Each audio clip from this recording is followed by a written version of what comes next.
안녕하세요. 오늘은 영어를 공부할 때 내가 반복을 제대로 하고 있는지 그 효과를 판단하는 방법에 대해서 한번 얘기해 보겠습니다. 제가 제 채널에서 강조하고 그리고 소개해드리는 내용이 영어 학습의 핵심은 반복이고, 그리고 소리내서 읽으면서 반복하면은 그게 효과가 좋다. 결국은 다 이 내용이거든요. 그래서 영어 교재라면은 10번, 그리고 원어민 영어 콘텐츠라면은 20번 이상은 이렇게 반복을 해야 된다. 이 얘기를 계속 반복해서 말씀드리고, 이런 비슷한 얘기를 하는 분들의 사례를 제가 소개해드리고 있습니다. 그런데 반복에 대한 큰 오해가 두 가지가 있는데, 이게 지겨운 거를 억지로 참고 반복하는 게 아닙니다. 할만 해야 됩니다. 그래서 내가 보는 영어 콘텐츠도 중요하거든요. 반복이 효과적이라고 해서 내가 봤는데 뭐 이해도 안 되고 재미도 없고 그런 걸 하는 게 아니라, 어느 정도 이해되고 나한테 필요하고, 그리고 내가 봤을 때 정말 의미 있는 내용, 그런 걸 가지고 하셔야 됩니다. 그리고 이게 효과를 못 느끼다가 20번, 30번 어느 횟수를 채우면은 그때 갑자기 0에서 100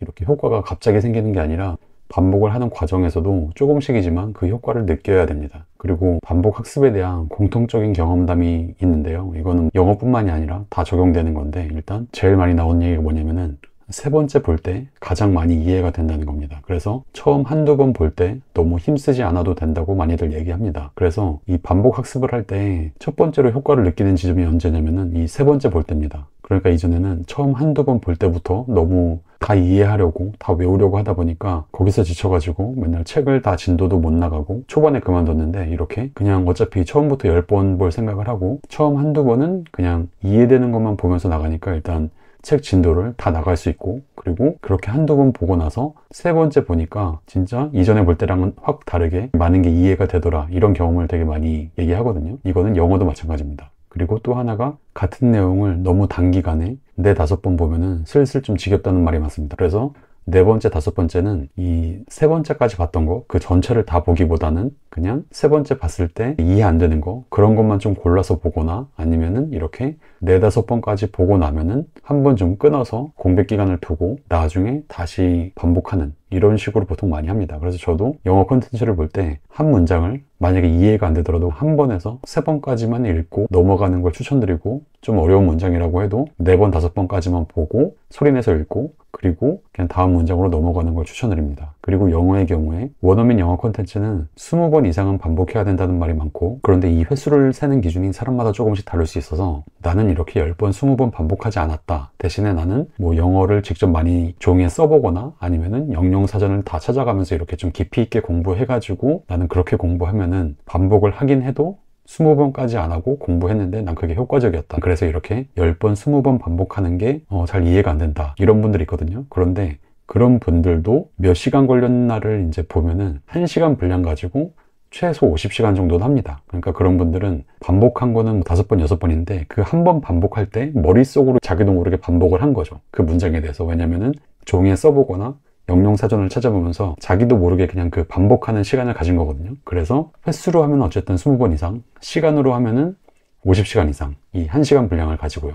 이 정도는 해야 되는 게 공통적인 경험담입니다. 그럼 이제 이렇게 영어를 반복 학습할 때 내가 제대로 가고 있는지 방향성을 판단하는 기준에 대해서 말씀드려 볼게요. 먼저 처음 10번까지 토익 같은 영어 읽기나 듣기 위주의 시험, 이런 거는 10번까지는 그냥 하시면 됩니다. 무조건 도움됩니다. 처음 10번까지는 고민하실 필요가 없어요. 그냥 하시면 됩니다. 무조건 도움됩니다. 소리내서 읽으면서 하시기만 하면은 이건 무조건 도움되니까 그냥 고민하지 말고 그냥 하시면 됩니다. 여기에 제가 뭐 토익만 썼는데 영어 교재나 원어민 영어 콘텐츠 할 때도 10번까지는 그냥 무조건 도움되니까 그냥 하시면 돼요. 그리고 이제 10번에서 30번 이 중간 구간에서 이 반복 학습의 효과를 느끼시는 분들은 그냥 쭉 계속 하시면 됩니다. 그런데 내가 지금 잘하고 있는지 잘 모르겠다, 이런 이제 약간 의문이 되게 커지는 분들이 있을 거잖아요. 그런 분들은 어떻게 해야 되냐면은, 내가 이 공부하고 나서 기억에 남길 거를 정해야 됩니다. 이건 제가 다음 페이지에 좀 더 설명을 하겠습니다. 그리고 30번 이상의 반복 구간, 이때는 저는 그냥 스스로 효과를 느끼는 분들만 30번 이상 반복하시면 되고, 그렇지 않은 분들은 그냥 굳이 30번까지 무조건 다 이렇게 반복하실 필요는 없다고 생각을 합니다. 그런데 보통 영어를 잘하고 하는 분들은 그냥 처음부터 100번 반복할 생각을 하고 시작을 하세요. 그러다 보면은 한 30번에서 60번 정도, 그 사이에 반복하는 동안에 어느 정도 다 습득이 되거든요. 자, 그럼 여기서 10번에서 30번 정도 반복하는 구간에 내가 제대로 하고 있는지 의구심이 커져가지고 뭔가 확실한 기준이 필요한 분들, 이런 분들은 기억에 남길 거를 정해야 됩니다. 기억에 남길 거를 정해서 그거를 직접 떠올려 보셔야 돼요. 그러니까 왜냐면은 내가 정해진 책이나 교재만 보고 계속 소리내서 읽다 보면은 어느 순간 몰입이 잘 안 되고 제대로 인풋이 안 되는 상태에서 그냥 무심코 이렇게 소리내서 읽는 경우가 실제로 있을 수 있거든요. 그런 걸 방지하기 위해서 내가 공부한 분량에서 내 기억에 남길 걸 정합니다. 이때 얼마나 남길 거냐, 이거는 각자 선택하시면 돼요. 나는 이 교재를 공부하고 나서 이 정도가 내 머리에 남아서 이거를 내가 실제로 쓸 수 있으면 그럼 만족하겠다 싶은 거를 각자 정하면 되거든요. 예를 들어서 나는 그냥 100% 통암기 하겠다, 이래야 나는 만족한다, 이런 분도 있을 수 있고, 나는 그냥 뭐 문장 몇 개, 페이지당 문장 몇 개, 아니면 뭐 챕터당 문장 몇 개 골라가지고 그거를 내 기억에 남기겠다, 이런 분도 있고, 나는 문장 통째로 하는 건 잘 안 외워진다, 그냥 문장이 아니라 그 문장 안에 일부 표현, 2단어에서 4단어의 청크, 이런 걸 골라가지고 그거를 반복하고 그거를 응용하는 연습을 하겠다, 이렇게 어떤 걸 기억에 남길지는 각자 정하시면 됩니다. 그리고 이렇게 기억에 남길 걸 정해서 반복하셨으면은 그걸 이제 교재를 보지 않고 떠올려 보는 겁니다. 직접 떠올려 보는 거죠. 그런데 이때 아예 힌트가 없는 상태에서 하면 어려우니까 힌트를 따로 이렇게 책의 가장자리나 아니면 따로 노트에다가 힌트를 좀 적어 두셔도 돼요.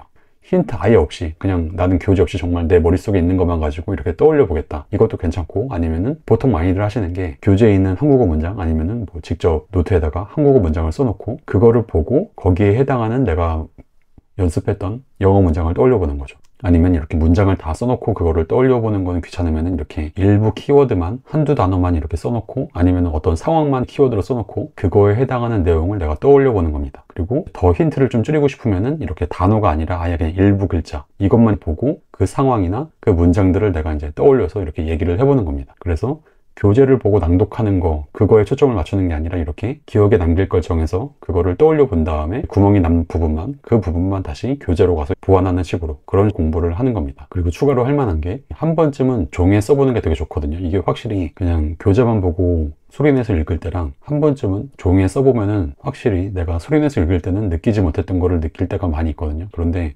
종이에 써보는 거의 치명적인 단점은 시간이 오래 걸리는 거거든요. 그래서 너무 자주 써보는 것보다 저는 그냥 공부할 때 수십 번 반복하면서 한 번이나 2번 정도는 종이에 써보는 게 좋다고 생각하고, 이때 제가 권해드리는 거는 그냥 줄로 쭉 쓰는 게 아니라 청크 단위로, 그래서 제 채널에서 이 청크로 검색해 보시면은 교재별로 이제 어떤 식으로 써서 하는지 나와 있거든요. 이렇게 하시면 되고, 그리고 만약에 이런 기본 회화책 이런 걸 가지고 공부하시는 분들은 응용 문장을 만들어 보는 거죠. 뭐 긍정문이면 부정문으로, 부정문이면 긍정문으로, 그리고 긍정문을 가지고 의문문으로, 이런 식으로. 그리고 이게 이제 잘 되면은 그 다음에는 내용어를 바꿔서 문장의 구조는 그대로 두고 그 문장의 내용을 나와 연관 있는 내용으로, 이런 식으로 이제 바꿔보는 식으로도 해보면은 도움이 될 것 같습니다. 네, 그래서 이렇게 영어 반복 학습의 효과 그리고 방향성을 판단할 수 있을 만한 내용을 한번 말씀드려 봤습니다. 이게 도움이 되셨으면 좋겠습니다. 감사합니다.